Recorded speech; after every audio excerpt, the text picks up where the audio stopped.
Salut tout le monde, comment ça va? J'espère que vous allez bien, j'espère que tout se passe bien pour vous. Je vous retrouve aujourd'hui, nous sommes lundi, troisième jour de jeûne. Moi je vous retrouve que maintenant, il est 15h36. J'ai été pas mal occupée depuis ce matin. En tout cas vous, j'espère que tout se passe bien, que ce troisième jour se sera bien passé pour vous. D'ailleurs, vu que le ramadan, en tout cas en France, je sais qu'au Maroc ça a commencé dimanche, mais en France ça a commencé samedi.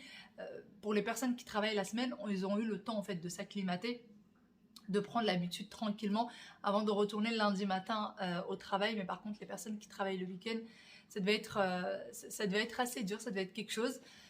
Je sais ce que c'est que le boulot du week-end. Je l'ai vécu pendant toute la période où je travaillais. J'ai vécu le travail du week-end. C'est pas toujours facile, franchement, de se lever le week-end, laisser toute sa petite maison en train de dormir, mais que nous, on doit se lever, aller bosser. C'est parfois très compliqué. On peut pas organiser de sortie le week-end, ou alors on peut l'organiser, mais on est épuisé après le travail. Enfin, c'est assez compliqué. Donc, bon courage à tous ceux qui travaillent du week-end, vraiment. Bon courage à vous. Sinon, aujourd'hui, je vais vous partager encore une fois les petites recettes. Je parle pas très fort parce que mon mari est en réunion, il est en télétravail, et ma belle-sœur a ses cours à distance aujourd'hui. Donc pareil, elle est aussi en train de travailler. Donc j'essaie de ne pas déranger tout ce petit monde. Et sinon, je voulais aussi vous parler des robes que je porte. J'ai eu énormément les questions d'où est-ce que ça vient. Alors pour la plupart, ils viennent directement du Maroc.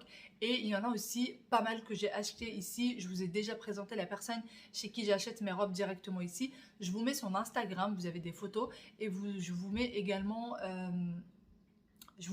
son numéro de téléphone. Vous pouvez la contacter, lui envoyer des WhatsApp. Elle répond plus au WhatsApp qu'au téléphone directement. Et franchement, les robes sont top, hein. Moi, je les lave et relave et ça ne bouge pas. Celle-ci, par contre, elle vient du Maroc. Celle-ci, elle n'a pas été achetée ici. Mais il y a eu pas mal quand même. Je vous les ai déjà présentées lors d'une vidéo. Je crois que c'était pendant l'Aïd. Non, c'était pas pendant l'Aïd. Je ne sais plus à quelle occasion je vous avais présenté les robes. Franchement, je ne me souviens plus. Sinon, pour tout ce qui est vaisselle, toute la vaisselle que vous voyez chez moi, ou elle vient de chez Action, ou alors elle a été achetée pour la plupart ou chez AliExpress ou chez Action. Les trois quarts de vaisselle, tout ce qui est soupière, etc., ça a été acheté sur AliExpress au ramadan de l'année dernière, juste avant le ramadan de l'année dernière. Et après, tout ce qui est assiette et tout vient de chez Action, que ce soit le service en noir, que ce soit le service en blanc, que ce soit un service que vous allez voir avec moi qui est en bleu. Tout a été acheté chez Action. En fait, si vous voulez, moi, chez Action, je n'achète pas tout, mais parfois, je trouve des petites pépites et je trouve que ça fait toute la différence. Voilà, sinon, je vais vous montrer aussi ce que j'ai acheté hier au marché. Quand je vous ai montré que j'ai été au marché, mais je ne vous ai pas montré ce que j'ai acheté, donc je vous montre ça. Première chose que j'ai acheté hier, j'ai acheté ceci. Donc, alors je ne sais plus du tout comment ça s'appelle. Souvent, on voit ça dans les plateaux de fruits de mer. Moi, je l'ai acheté là pour le ramadan. En fait, ma table fait 120 cm de diamètre.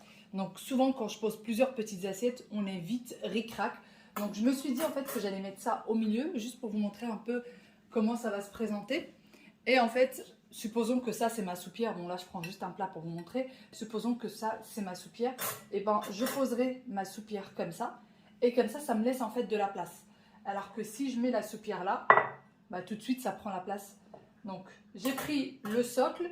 Il me semble que le socle, il a dû me coûter 6 ou 7 euros, quelque chose comme ça. Il était en doré et en argenté. D'ailleurs, c'était le dernier en doré. Il était, oui, aux alentours de 6-7 euros. L'argenté était 1 euro moins cher. Donc voilà, j'ai pris ça.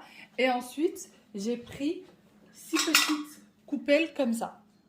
Vous voyez, avec la dorure. Donc ça, c'était 2 euros la coupelle. J'en ai pris 6. Et donc, vous voyez, là, ça me libère vraiment de la place. Par exemple, là, je peux mettre, je sais pas, des dattes, des figues, des shbakia, brewat, enfin voilà, des petits gâteaux. Je vous montre juste. Ça peut servir pas forcément que pour le ramadan, même quand on reçoit des invités ou quoi. Donc, vous voyez. Bon, moi, j'en ai pris 6, mais là, je vous en présente que 4. Voici de plus près ce que ça donne. Vous voyez. Alors, j'ai fait exprès de prendre la dorure sur les côtés, puisque ça, c'est doré. Sinon, j'aurais pris argenté. Mais voilà. Là, je peux mettre différentes choses, vu que sur toutes les tables de jeûne, il y a des dattes, il y a des figues, il y a shibakia, il y a brewat. Donc là, je pense que ça va aller ici. Sinon, ça peut être aussi des crudités, des petites choses comme ça. Des petites choses salées, sucrées, peu importe. Mais en tout cas, ça me libère de la place. Donc, je ne sais pas ce que vous en pensez. Et là, comme je vous ai dit, J'en ai pris 6. Donc, on pourrait limite les resserrer, en rajouter, mais je trouve que ça ferait peut-être un petit peu trop. Donc voilà, ça c'est la première petite idée. Et la personne, elle est au marché. La personne d'ailleurs qui vend toutes ces petites choses, elle se trouve au marché, ou enfin en tout cas les images que vous avez vues hier. La personne se trouve au marché de Saint-Denis le dimanche matin. Et elle se trouve au marché, alors je sais plus si c'est Vitry ou Ivry qui est dans le 94, mais en tout cas c'est dans le 94 qu'elle se trouve le samedi matin, je sais plus si c'est Vitry ou Ivry, le 94, peu importe. Mais en tout cas voilà, c'est là-bas où vous allez la retrouver, elle a pas mal de petites choses. Moi j'ai rien trouvé d'autre qui m'intéressait, je voulais des services d'assiettes, mais j'ai trouvé ça bien trop cher. Il y avait un service, je crois il y avait 24 pièces, donc 6 de chaque, et c'était 120 ou 130 € le service, donc j'ai trouvé ça un petit peu onéreux pour ce que c'était, donc je ne l'ai pas pris, mais sinon des petites choses comme ça, ça vaut le coup. 6, 7 €, là par exemple les petites coupelles à 2 €, ça vaut vraiment le coup. Et ensuite j'ai pris ceci, donc j'en ai pris 4, je vais vous montrer, c'est un peu des présentoirs, oh là là, c'est ouvert, j'ai failli tout faire tomber, tout casser, donc je vais vous montrer comment c'est. Donc c'est un petit présentoir comme ça sur pied. Par contre il est assez large, c'est pas un présentoir dans lequel vous allez pouvoir mettre une petite pâtisserie. Je trouve que c'est un peu trop large pour ça. Mais ça serait plutôt pour présenter par exemple des fruits secs sur le bar de la cuisine. Ou des fruits secs sur la table du ramadan tout simplement, des gâteaux, etc. Ça peut être très sympa. Donc voilà. Par contre je crois que je me suis trompée, il me semble que ça c'était 12 € et ça c'était 6 € l'unité. Si je ne me trompe pas, il me semble que c'était celui-ci qui était à 6 € l'unité. Donc voilà, c'est assez grand, le diamètre est assez grand, après c'est pas très haut. Et apparemment c'est hermétique. De ce que la personne m'a dit, c'est hermétique, donc j'en ai pris 4. Il me semble même que c'était les 4 derniers. Donc c'est ceux-là. Mais je me demande si c'était pas les 4 derniers que j'avais pris. Donc voilà comment c'est. Et pareil. Pourquoi pas les poser, vous voyez par exemple, si on pose la table comme ça, on peut mettre les 4 autour avec des petites choses dedans, ou sur le bar de la cuisine encore une fois.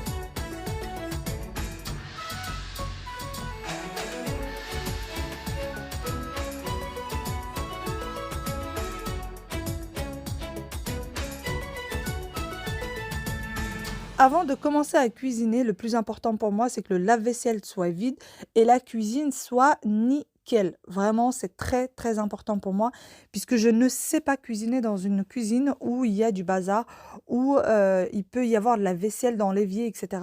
J'ai vraiment besoin que ce soit propre et surtout que ce soit vide, qu'il n'y ait pas de vaisselle qui traîne. Je vous le conseille d'ailleurs. Et pour le lave-vaisselle, comme je vous l'ai dit, il y a quelque temps de ça, j'ai besoin qu'il soit vide. Comme ça, je peux le remplir au fur et à mesure et voire même le démarrer pendant que je suis en train de cuisiner. Ça me facilite la tâche et ça évite d'avoir de la vaisselle qui traîne un petit peu partout. Pour ce qui est du lave-vaisselle, je le remplis une dernière fois juste avant d'aller dormir aux alentours de minuit.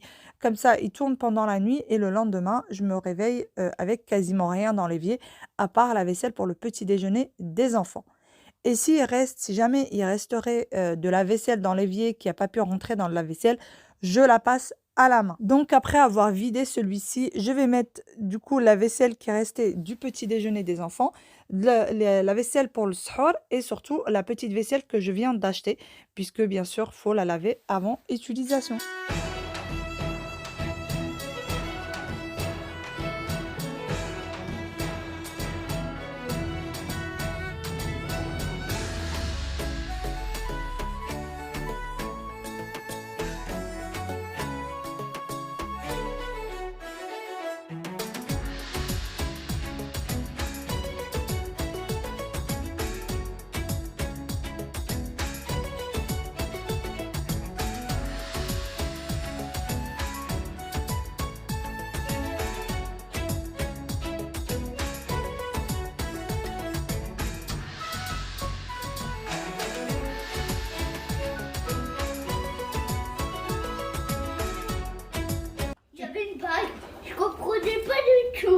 Ouais, dis donc, t'as plein de trésors dans ton sac à dos. C'est quoi ce truc? C'est un sac à dos à trésors. Ça, c'est un oignon et ça, c'est de l'ail. Et là, j'ai jamais vu de l'ail. T'as jamais vu de l'ail? Combien de fois là?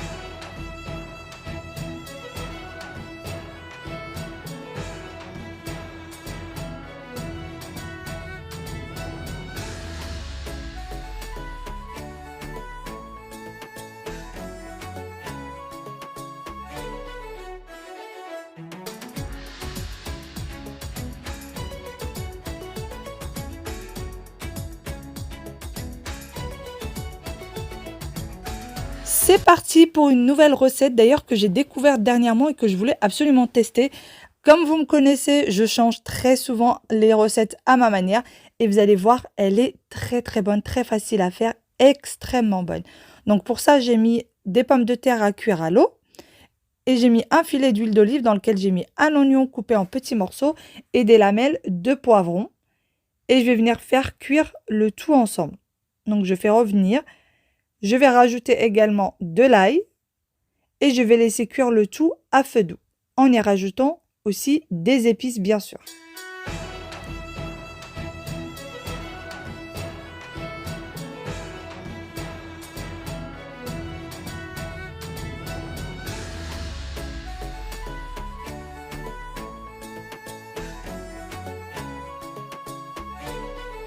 Du sel, du poivre, du curcuma et du gingembre.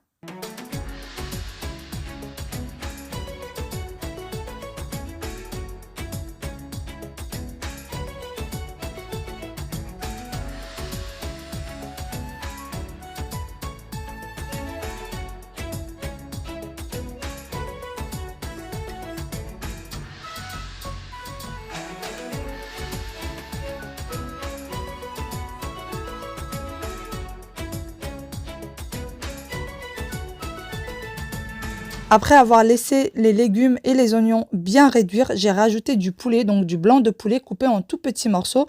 Je rajoute ceci vraiment en dernier étant donné que ça n'a pas besoin d'énormément de cuisson. Et vous allez voir avec moi que ça aura besoin de cuire encore une fois au four. Je couvre et je laisse cuire à peu près 5 à 10 minutes maximum. Et ensuite on va ouvrir et laisser refroidir. Entre temps, les pommes de terre ont fini de cuire. Je vais venir les laisser refroidir et les éplucher.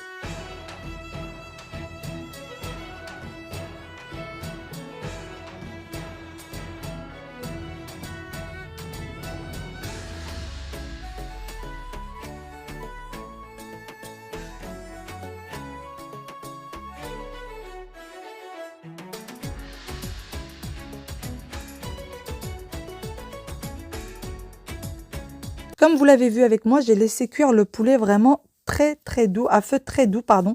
Je l'ai laissé seulement sur 3 et voilà, ça ne brûle pas. C'est vraiment le secret de la cuisson pour pas que ça brûle. Il faut toujours laisser tout cuire à feu doux. J'ai éteint du coup et j'ai laissé refroidir. Pendant ce temps-là, je vais venir ciseler une botte de persil, donc une botte entière, puisque nous en aurons besoin pour notre farce et nous en aurons besoin également pour les pommes de terre.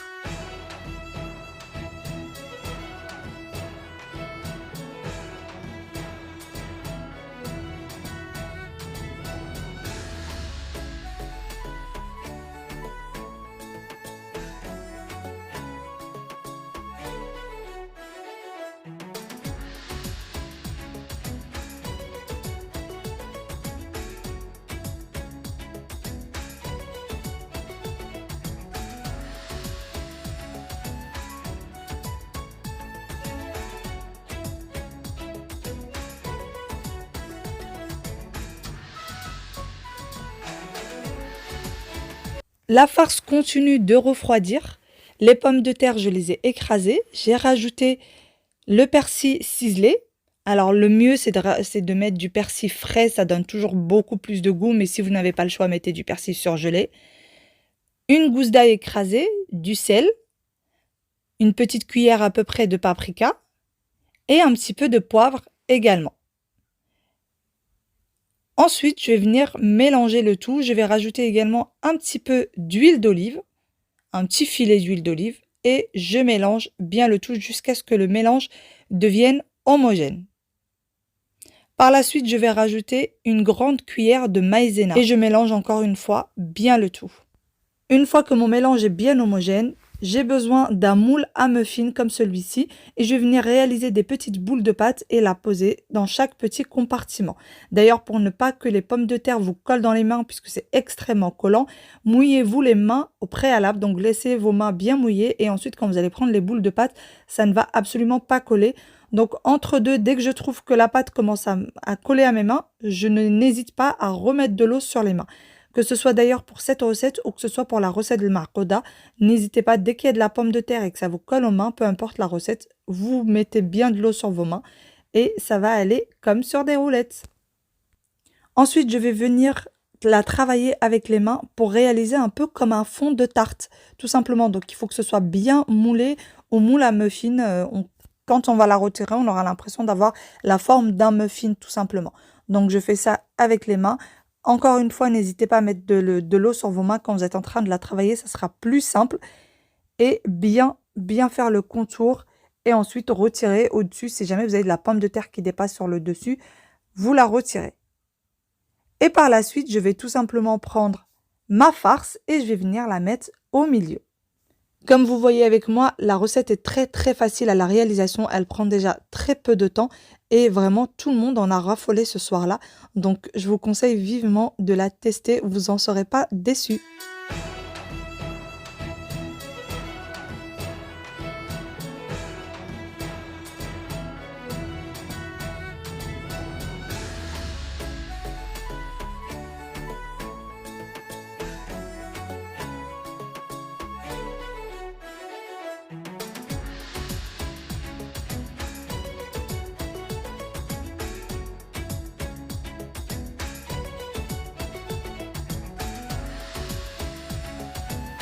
Je rajoute ensuite du fromage râpé sur chacune de mes tartelettes. D'ailleurs, vous n'êtes absolument pas obligé de prendre du fromage râpé, ça sera aussi très bon sans. Et vous pouvez également rajouter de la béchamel au-dessus si vous le souhaitez. Mais je pense que ça sera trop lourd alors que juste les légumes et les pommes de terre, c'est très léger. C'est très bien, vous allez voir quand vous allez les manger, elles seront vraiment très légères. Et ensuite, j'enfourne le tout à 200 degrés pendant 40 minutes puisque les pommes de terre ont besoin d'un maximum de cuisson en bas. Donc moi, pour mon four, j'ai eu besoin de 40 minutes à 200 degrés. Parce que quand on s'assoit, on met la tête en haut et les fesses en bas, pas le contraire. Je suis à manger. Plus rien ne va. Je suis à manger. T'es une saucisse? C'est quoi cette nouvelle... C'est quoi cette nouvelle idée? Plein de dessins. J'ai eu plein de dessins. Par contre, je sais pas pourquoi j'ai autant de chats. Moi, j'ai un seul petit chat. Hein. Mais regarde, mais aussi il a Premier lui, dessin. il a des pattes. Lui, il a des Ouais, pattes. ça c'est quoi? C'est un arc-en-ciel? Bah oui, Pourquoi il est en bas? Pourquoi il est pas en haut, l'arc-en-ciel dans le ciel? normalement ils l'auront pas. Ah bon? Il est par terre, l'arc-en-ciel? Je crois pas. Nouvelle façon de voir les choses, pourquoi pas? Cœur fâché. Et moi, j'ai fait ça le défi. Toi, t'as fait un cœur fâché déjà. Un cœur très fâché. Ouh, doucement hier. Et ça, c'était quoi? C'était un défi avec Tata Gien? En Ouais. fait, Et là, j'ai encore un... cœur fâché. Non, celui-là, il est pas fâché. C'est un cœur soleil. Ah, attends, j'ai compris, il faut la bataille. Ouais, ne crie pas. Pendant ce temps-là, ma belle-sœur est en train de préparer le marcoda que nous avions préparé la veille, pardon.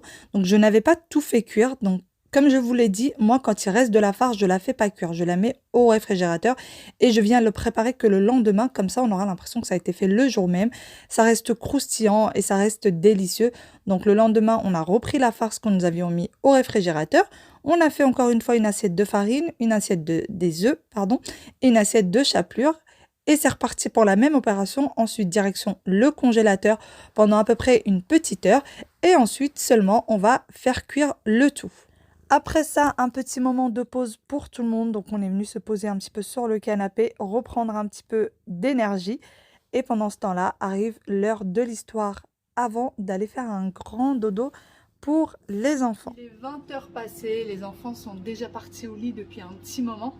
Comme je vous l'ai dit lors de la dernière vidéo, ramadan ou pas, quand il y a l'école le lendemain, les enfants vont à l'heure au lit. Et par contre, le week-end,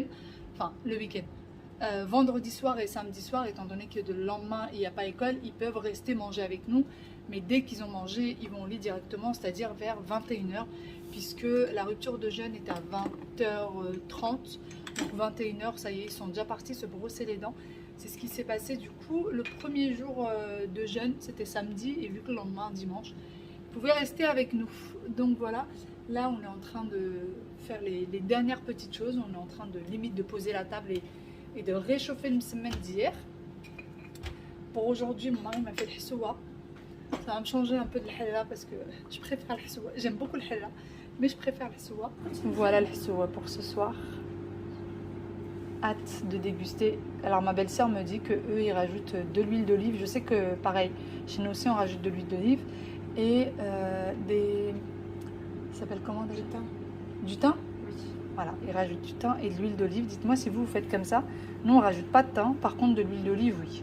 Donc là, il y a de la semoule d'orge, des oignons, des graines de... je ne sais plus comment ça s'appelle. et du lait. Voilà. C'est des graines de fenugrec. Voilà, c'est du fenugrec. Les petites graines, mais il y en a très peu. Hein. Très très peu. Et de toute façon, si on en met beaucoup, on sent pas bon après. Voilà, c'est ça les graines de fenugrec. Et c'est très très bon pour les femmes qui allaitent d'ailleurs. C'est très très bien. En fait, ça accentue la lactation, tout simplement. Et voici le résultat de la table du jour. D'ailleurs, pour le hsoua, je vous la montre très bientôt en recette détaillée. Voici les petits muffins salés, encore une fois extrêmement bons. Et le reste est tout simple, comme d'habitude. Pour ce qui est des galettes de pommes de terre, étant donné qu'elles ont été cuites le jour même, elles ont été encore une fois très croustillantes. N'hésitez pas quand vous avez de la farce en trop à laisser pour le lendemain plutôt que faire du réchauffé.